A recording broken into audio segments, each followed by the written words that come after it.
Hello there, and welcome to another episode of the Thoughtfully Made Fiber Podcast. My name is Amy Scher, and I am your host, as well as a knitting pattern designer and online shop owner for yarns, fiber, spinning things, and even rigid Heddle loops.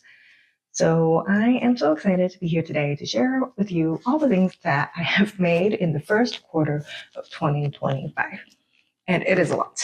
I don't get the chance to sit down with you and chat with you about all my makes very often. So I end up piling up a ton, and I have so many different works in progress and finished objects that are also like new patterns that came out or are coming out, as well as acquisitions and all kinds of wonderful fun things.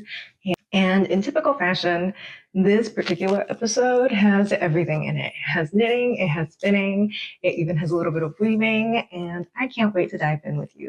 Also in this video is an emphasis on spring knitting and summer knitting because we're heading into the warm season and I am so excited. If you've been here for a while, then you know that I love spring and summer because I am a very avid vegetable gardener. So a bunch of my spring plantings are officially done and in the garden, and I just can't wait.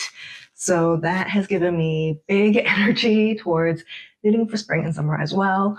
All of my hobbies kind of intertwine that way. So I cannot wait to share with you all my spring and summer makes. And because I am a knitting designer, all of my spring and summer makes for this year are officially done already. So without further ado, let's get right into it. So my first FO is the Relax Tee, which I actually completed late last year. I wore the sample, the pink sample that I made from Libby and Amy's Twist Nouveau in the colorway Nadia in my last video. So I am wearing a different sample today, which was knit by my sample knitter, Hannah Graham. So I'm going to put a picture of the pink one that I actually knit over here. But basically, it is a top-down raglan tee with these gorgeous and simple garter stripes that really elevate it. If you've been here a while, you know that my whole thing is that I like to knit pieces that are elevated versions of things that I wear in my regular day life that's not knitting. So the Relax Tee came about because I wanted a beautifully fitting t-shirt that was similar to all the really beautiful high quality tees that I used to buy from places like J. Crew. However, these days I find that the t-shirts at J. Crew and at all the other fast and medium fashion retailers have been kind of hit or miss. So I make my own. So the one that I'm wearing is the short sleeve version, which my sample knitter Hannah ended up for me. I will link her video below, but basically it is the short sleeve version of the long sleeve one, and hopefully I'll have some pictures here. So it is knit in fingering weight, and I really enjoy this pattern. This has become one of those things where every time I see a new, really lovely sport to fingering weight yarn or any even fiber that I can spin up, I'm like, oh, that would be a great Relax Tee. And I thought that the short sleeve version would kind of become like the staple of this particular pattern, but actually the long sleeve version has become my favorite far and away because I think it's really suitable for cooler spring days, fall days, and even layering in the winter. It's pretty close, but with like an inch of space in the underarm so that you can layer it under things and over t-shirts. And that makes it super versatile and a 3-season piece. And I just love it so much. The Relax Tee is out today. And because I am doing a Makealong starting April 4th to June 27th, I will be casting on another Relax Tee for myself, which I have spun for. And the yarn that I have chosen is a hand spun one. So let me go ahead and show you. So over the last few months, I have been diligently spindle spinning, and I don't know what got into my head because I decided that not only would it be fun to spin for another Relax Tee once I found out the other one in December, but I thought that it would be really fun to spin for it using only support spindles. So I got into support spindles late last year, and you will have seen my videos about it. But I kind of got on that chair and was like, I will support spin for a sweater, which is wild because I've literally never even spun for a sweater on wale, even an electric one. So this is my first ever garment spin, and I decided to go big or go home, I guess. But we are near the finish line. I have finished all of the singles, which are behind me here on my support spindle stand. And I have been plying away on my wheel. Hopefully I'll have some B-roll that I can put somewhere and you will see what I mean, but here is the finished yarn. I have approximately 1,200 yards of this and change. And I say and change because I'm fairly confident that the 1,200 yards of this yarn are the right sport weight. And because I am bad, I did not at all sample or swatch. I just spun because that's what I wanted to do. And I figure I can always re-gauge it if it goes wrong, but it came out kind of sports-ish. And I think it'll be really lovely. Kind of goes with the one I'm wearing, doesn't it? I love the blue sari specs. I guess blue is my color this year. But anyway, the story of this yarn is that I spun up the first 30 grams and it was too thick. Then I spun the next 50 grams, which is perfect. And then I spun up another 20 grams, which was too thin. So at this point, I knew that I only had 8 ounces of fiber and I would not have enough for the long sleeve relaxed tee that I wanted to make. And it being Corriedale, it's a very like lofty and bouncy and insulating and also woolen spun yarn. So I really needed to be the long sleeve version. I can't just do the short sleeve version. So I reached out to the person I purchased this from, Nor'easter Yarns or Nor'easter Fibers. I'll link her below, but she hand processes fleeces in the New York region and makes them into fiber for us to spin on her drum carder. And this was my first purchase from her. So this is all from a single Corriedale. That's a yearling Corriedale. So I reached back out to her and she told me she had no more of this yearling left. And I was devastated and I thought, okay, I'm just gonna keep spinning and make something else from it, maybe like a kid's sweater. And then I kept spinning on and off. And a few weeks later, she told me that she found 3 more ounces of the locks left over, stashed away somewhere. And she was gonna wash it up and asked if I still wanted it. And I said, yes. So I went from 8 ounces to 11 ounces of this. And only about 9 to 10 ounces of it is usable and consistently sport weight. And I have been scheming up all of these re-scheming all of these after washing them and measuring the yardage carefully so I can determine the grist, which is like the yards per pound of each skein or each hank. And maybe 90% of it is usable and all within like the same. I think I was calculating just really quickly using like yards per gram. So they were all kind of floating between 4 to 4.6 yards per gram. And this is an acceptable range for me as a beginner spindle spinner. I'm very experienced with wheel spinning and with smaller projects on drop spindles, but I'm a new support spindle spinner and I have never spun a sweater quantity on a spindle before. So that is my long spiel on my upcoming project, the Relax Tee.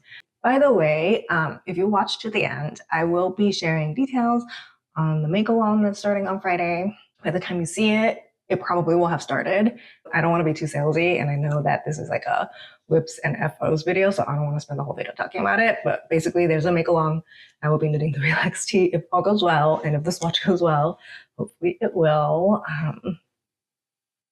I mean, I can always spin another project, I guess, like spin for the Relax Tee again. Probably not on a spindle because this has taken me the entire quarter, like all 3 months, January, February, March. I'm feeling ready to be done with this project.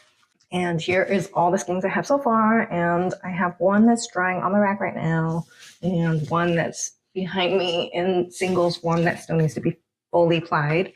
So that is my most recent whip, I guess. So diving into my next whip, I have an almost finished weekend cami here. This is an upcoming pattern that I have designed, and it is my first negative ease design.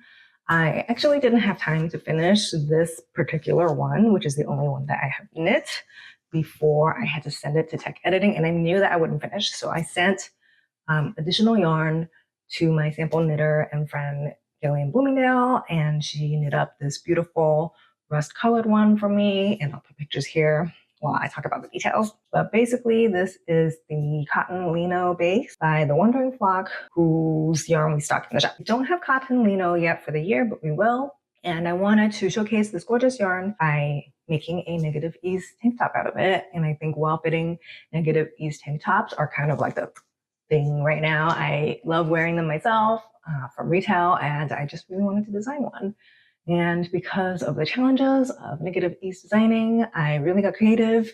So I don't need this, but on the front, for people who do need it, there are micro darts here vertically that give you more room in the front, and then also horizontal darts to make sure that the center doesn't ride up for those who are bustier. So this is my first time combining vertical and horizontal darts, which I never do in knitting because knitting stretches. But with the negative ease, I find that that little extra is needed to just make it over the curve during negative ease garments. And so far, the test knitters look amazing. And I'm so excited about this tank. So I started knitting this one from like an undyed sample that I got last year from the Wondering Flock, while I knew that another sample was being worked up. And that one is in the colorway Rust. But I started swatching it and I knit like the front right just to check the bra coverage, because to me, bra coverage in summer knits is super important. So I knit a quarter of it, like a triangle, to check the bra fit on my dress form, pinned it. I put a bra on my dress form. I pinned the triangle to the dress form to make sure that it has good coverage. Okay, all of this is done. And I was like, oh wow, the triangle took 2 seconds to knit up. It was so fast. So then I didn't knit up the front left and quickly joined it together to see how the front top, like torso looks. And I'm like, okay, this is so fast. I'm going to do the back too. So then I knit the back left and the back right and put it on my dress form. And by then I had like, half of the tank already. So I didn't mean to knit a sample, but then I did. And because I was bad and I didn't swatch very well, it's slightly bigger. It's between size B and C, and I usually wear a size B in my patterns. It's okay because I wanted a little less negative ease, like neutral, 0 ease. So I'm very excited. It has beautifully neat I-cord edges throughout on every edge, and the only thing I have left to do is the I-cord edge on this armhole to neaten it up, and then I will be done. So the weekend Cami will be coming out in May, I believe. And so I have all of that time to finish it up. And we haven't even photographed the other sample yet. The picture that I shared is just from like the test call. So lots to do there. Very excited. I think it's going to be a really good one. Like, I feel like this year is my year of like fit focused basics, which has always been the main focus of my design business. But this year, for some reason, I'm going like extra hard on this particular genre of knits. And I'm really excited about it. So next, I'd like to quickly run through all the things I have been spinning, and I'm so excited to share these with you. I actually filmed a video about spinning fleece, and then I didn't edit it. And I think this video is going to come out first, so you will be seeing that video coming from me soon. But basically, at the end of last year, I got into fleece processing, and oh wow, it's windy. It sounds like howling out there. Whew. We've been having storm after storm here in the Midwest, and it's been significant. Luckily, there hasn't been that much damage to my house or to my garden, but it's been a little bit harrowing with like huge winds and even a few tornadoes landing in my neighborhood. And yeah, it's been a spring so far. I love spring, but not this part of spring. But I think I prefer it over like the constant fear. Like in LA, there would be this constant threat of the earthquake, like the big one that could be coming at any time, and we did prepare for it. And to me, like a tornado weather is much better than that. Tornado weather, like I have a plan. I know to go into my basement. I have supplies. I'm prepared for that. But the earthquake, there's no preparing for that sometimes. Like once the big one hits. Anyway, so the Shetland. The first full fleece that I processed was this Shetland, which is in various different size skeins, just because I'm lazy about making sure they all match. I hand combed this Shetland, and let me show you what I have here. I actually still have like a whole pound of it. But it's so full of vegetable matter that I am ready to give up on it. Like, it's just so dirty and so unpleasant. And I've stabbed myself with the splinters in it so many times, which is not great when you know that splinter's been out and about. And luckily I have had my tetanus shots, but I have drawn blood with the VM, the vegetable matter from this fleece, and I'm just so over it. I think I've processed like a whole pound of it, and I'm ready to be done. So it was definitely a learning experience, but from that learning experience, I gained knowledge on what kind of fleeces I like and kind of what I'm looking for in a fleece. And I went on to purchase 2 pounds of a Gulf Coast native, which is a feral breed from my friend Sharon Greenitz. And she is also very into fleece processing and has kindly shared a bunch of her fleeces with me. So I have been spinning up a storm. Here is my current progress on the Gulf Coast native. So I spun up 2 skeins just like this. That's kind of like a worsted weight. And I did hand cart these into rollags. So the Gulf Coast native fleece looks kind of like this. Here is a washed block. As you can see, it's a little bit on the shorter side and quite fine. And this particular fleece is quite tippy, and because it's a feral breed, I find that I don't mind, like it's fine, and it flicks right out. And what happened was that I set out to spin kind of like a worsted Aran weight yarn, woolen spun with rollags, which I will now show you. So I hand carted them up into these cute, fluffy, floppy little rollags, which have been such a joy to spin. So I purchased 2 pounds from Sharon, and I was gonna work all of it up in the Aran, and I spun up 2 skeins just like that, and they turned out so good. I'm so proud of the consistency on this skein. This is the most consistent I have ever spun, and on a woolen prep. The first skein was not as consistent because I found that I was putting too much of the blocks and not flicking it open well enough onto the carders. But once I started improving my prep, it became such a breeze to spin a really consistent, really beautiful yarn. That is in progress. But meanwhile, I decided to test out my new Kravelli spindle because we had a shipment for the shop and I stole one. So then I decided to test out spindle using the closest rollags, which was the Gulf Coast native I just showed you. And I accidentally spun up a little mini skein in like a light fingering weight, like as thin as it'll go. And oh my gosh, it's so lovely. Look at that beautiful texture. Oh my goodness.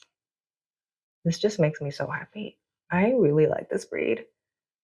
It's so bouncy and so fluffy and just, it's not the finest thing in the world. I would say it's on the fine side of medium. And I'm finding that I really love medium wools. So yeah, once I finish this skein, which I would say this is like maybe 15, 20 grams. No, this is bigger than that. Like maybe 30 grams. I haven't even measured the yardage yet. I decided to keep going. So now I have another spindle fall on my Kravelli spindle, which is from the shop. We sold out of these immediately. But I just got another shipment, so I'll be listing those soon. And I really like the spindle. It really spun itself in no time. So this is a full spindle of it. So I'm gonna just keep going. In my last video, I talked about how my bristlecone pung styled spindles and I didn't get along. And I did go back and learn how to use it properly, and now we get along. And I'm really excited to share that most of this was actually spun up on the Kravelli and the bristlecone spindles, and yeah, it's going well. So now I don't know if I'll have enough for the project I intended. The original plan was to replace my lost building blocks cardi vest with this yarn, and now I'm not sure I'll have enough. Theoretically, it could be done in like 600 or 700 grams. Like I remember the vest only took 300 grams of unspun, so double that should be plenty for a woolen spun. But that's a pound. And I lost a good bit to flicking lace of the 2 pounds and to washing. So I think I may have to ask Sharon for another pound. The fleece acquisition life is never ending. Like I just keep buying more fleeces and changing my mind on the projects and then putting more fleeces, and it's a whole thing now. It's a whole thing. My basement is full of fleece. And I have this new sink in the basement because we had to do some pretty intensive pipe repair works, which was very expensive and very unfortunate. However, while we were down there digging things up and reconnecting things, I asked for a utility sink and we got one.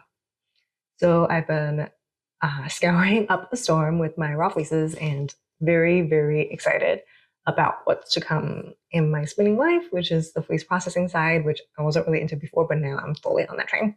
And here is the spindle in progress that I've been working on, the bristlecone goddess one. And as you can see, we get a lot now. It's going well. I'm quite excited about this one. I don't know why we're having trouble focusing today. That's annoying. That is my Gulf Coast Native spin, which is looking so good. And actually, I have all these Rolex prepped and I was going to keep going on the Aran spin. But now that I am on this like fine weight spindle train, that's all I want to do.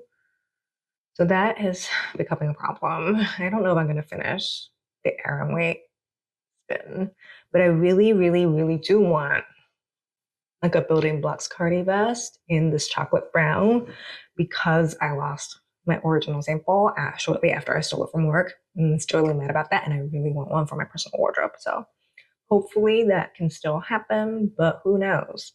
Who knows? My brain gets distracted, and whether I finish a project or not is just up to the mysterious workings of the universe. I will try my best and keep you updated. So next, I wanted to tell you about some of my acquisitions. So I am squeezing myself here into this corner awkwardly to show you. Since my last spindle acquisition video, things have gotten slightly out of control. I've been testing out spindle stands from Kravelli as well as the spindles, and I am pleased to report I like them very much. And not only do I like them very much, I have enough spindles to need a second one. Like, I started out with only the 12, the one that holds 12 back here, which I like. And then I ended up buying this one that has 24. So I originally bought this 24 one that spins. Oh my gosh. I originally bought this one for a show that I'm doing so I can display all the spindles we're selling. But the more I use it, the more I'm like, this is a great freaking stand. And I'm just going to steal this from work. And then work can borrow the stand from me. I also have purchased a multi-cate from Tracy Designs. And I know you all will ask. The Kravelli stands are coming very soon to my shop. And I am not going to carry the Tracy because I don't think they do wholesale, but I will link to the Tracy multi-cate below. I love all of these stands. I like the multi-cate for plying, and then I like the stands for storage and display. And I am so sorry that my spindle area is a mess at all times. Isn't that pretty? Oh gosh, I love it. I love it.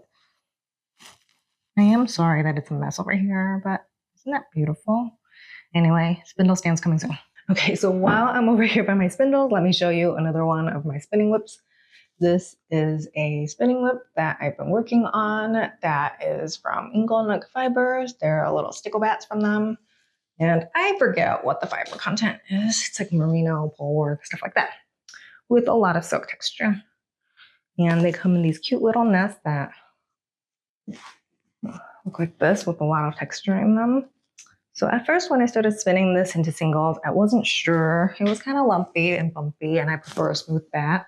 And this one was lumpier than their usual formats, which is fine because that doesn't mean it's a bad bat. It just means that it's a textured bat, which is not what I'm used to. And I wasn't super enjoying it. But Sharon, Stitch by Shreya, was telling me that like this is one of those things that will just look better when it's plied up. And I think she's right.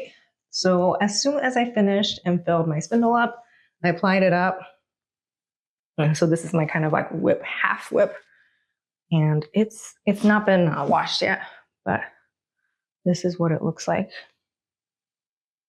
And I don't think I would like this in knitting with like the color changes and streaks.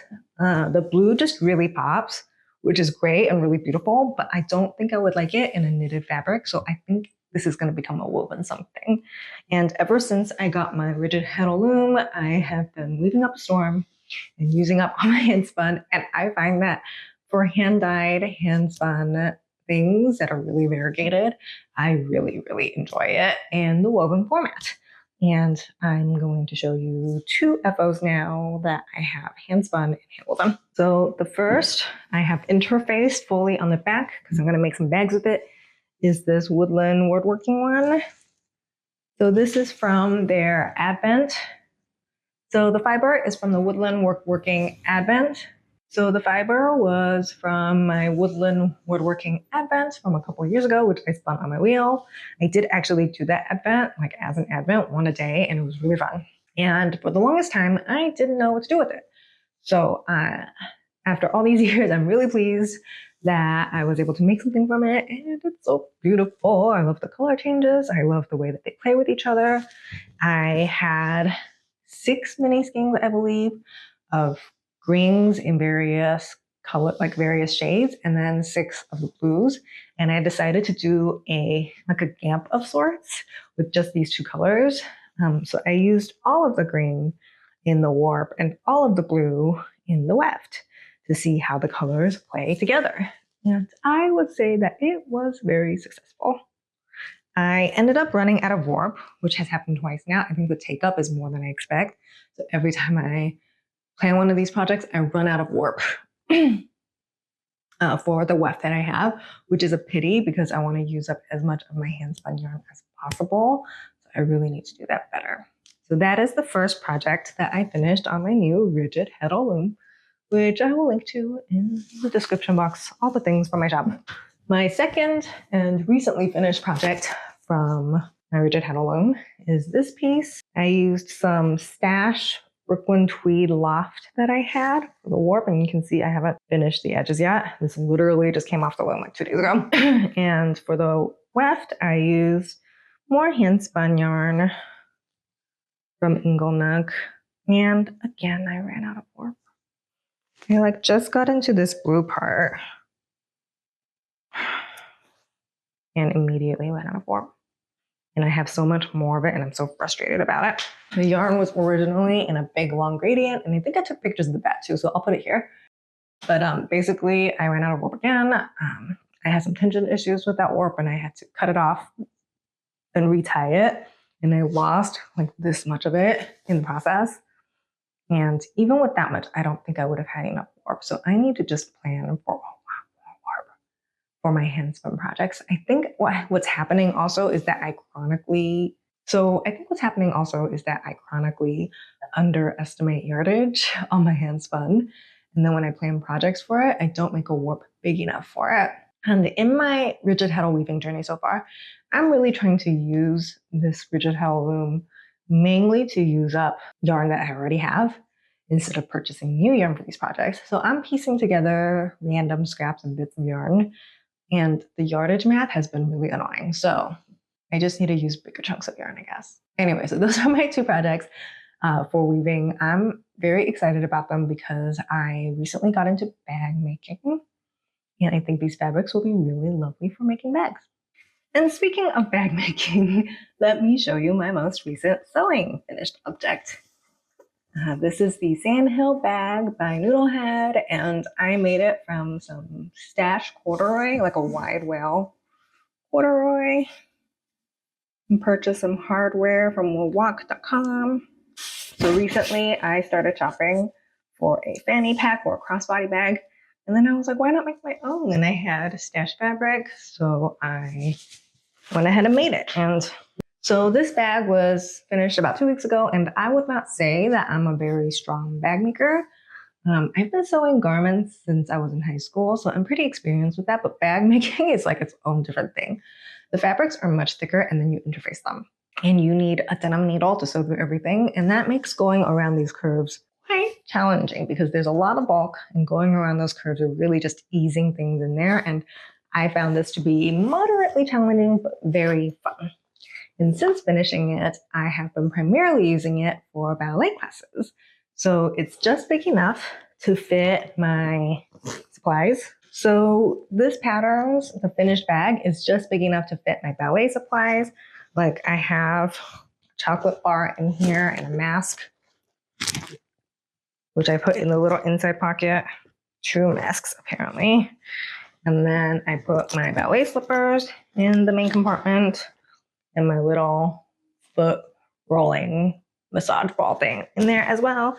So I like to really roll my feet before class, and all of it fits in this handy little package. And it's for such a small bag, it fits a surprising amount. And I'm so pleased with it that I have purchased fabric to make another 2 or 3.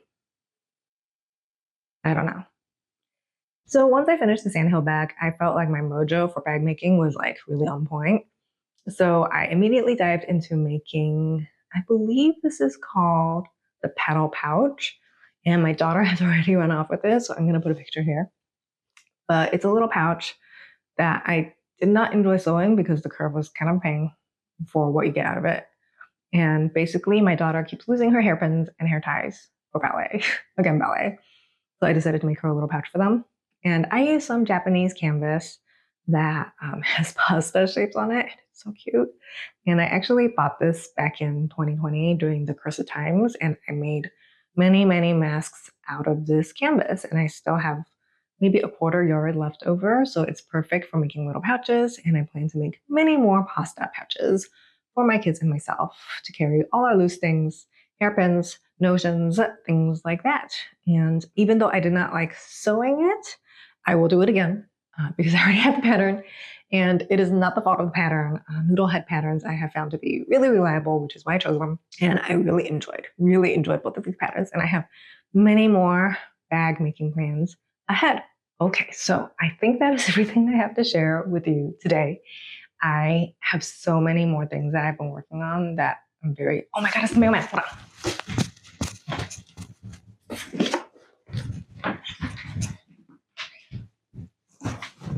Oh my gosh, I had some packages to set outside for him. So I believe that is everything I have to share today. That was, I feel like I went on for hours. I don't know how long this video is going to be, but I hope you enjoyed taking a peek at everything that I shared about. And finally, I wanted to tell you quickly about our Makealong. This has become an annual tradition around the anniversary of my design business in May. And this year we'll be running the Makealong from April 4th, which is this Friday, or today, depending on today. I think when you see this, that'll be today. So it'll be kicking off today, and it'll be ending in late June. And we have lots of prizes and a special spin to finished prize for those who are interested. And the spin to finish prize will actually be a Kravelli spindle that I have that I'm going to be from my recently arrived shipment, which I will be saving for the Makealong. So all crafts are welcome, all fiber crafts are welcome, and we even have a Discord for communicating and chatting with each other and sharing pictures. Since it's so hard to keep track of everyone, since Instagram has changed so much in the past few years, we decided to give Discord a try. So the Discord is open now, and I will put a link to it in the description box below. But basically, we hope you'll join us for this Makealong. Anything you make in the fiber arts world, whether it be knitting, crochet, spinning, weaving, anything you're making that uses an Amy Sure Makes pattern or yarn or fiber purchased from amysuremakes.com will be eligible for this Makealong. We have prizes out the door, like gift cards to the shop. We have a hand care kit from Andrea Louie, who at the Knitting PT, who has kindly donated a prize. We just have so much fun stuff happening in the Makealong, and we will be also having weekly prompts in the Discord so that you can post about your knit along or make along and have lots of topics to post about. So hopefully it'll be a fun time. It's our first time running a make along in the Discord format, and we really hope that you will join us. So please don't hesitate to give us a comment if you have any questions or tell us what you are going to be making during the make along. We'd love to hear from you. And if you have any plans for a spring or summer make, I would love to hear from you as well, because that is my jam right now. So please leave us a comment and tell us what you're making, whether you're joining us in the make along or not. And I will also be putting details for a sale for 10% off almost everything in the store and 15% off my patterns down in the description box below to kick off our Makealong. So we hope that you'll peruse that, you'll enjoy everything, and I will talk to you very soon. Have a great day and happy knitting. And if you like this video, please don't forget to hit the like button. And if you haven't already, please subscribe so you can see more videos like this.